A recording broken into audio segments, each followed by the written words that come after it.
This lawsuit arose from, well, it has a lot of history.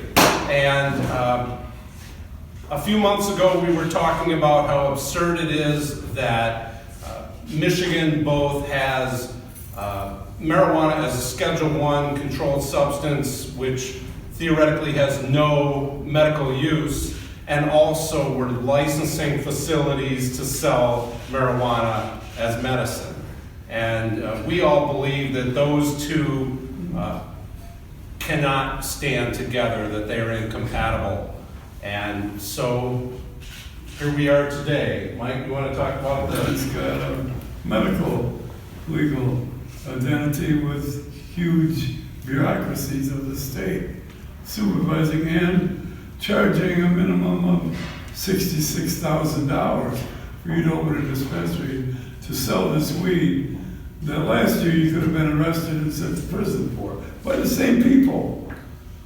You know, this whole thing is just totally horseshit, if I could use that. That's a technical term. It's just hard to even fathom.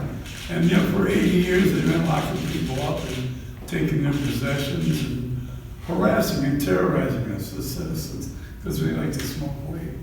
So I'm proud to be part of this effort.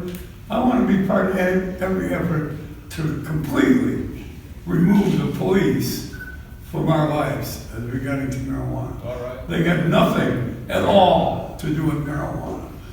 Well, 2018, when the administrative rules were supposed to be implemented to provide a mechanism for people applying to get licenses, the state at the same time acknowledged the principle that Michigan, to avoid a state of emergency so patients couldn't get their marijuana, needed to formulate emergency rules.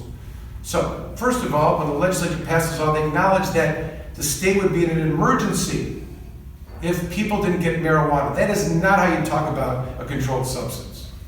Secondly, the way that they dealt with it was that they allowed caregivers, who they vilified for the last however many years, to supply these places where patients would get cannabis. This is not a controlled substance. This is not how controlled substances are provided for patients.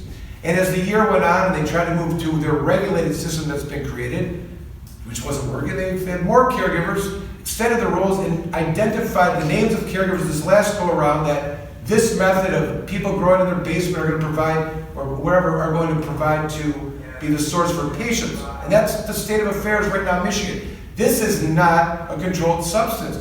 The idea that someone would be growing an opioid or Schedule 5 even and bring it into a pharmacy because they were running low on their meds is the scenario that would have to exist in order for marijuana to remain as a scheduled drug.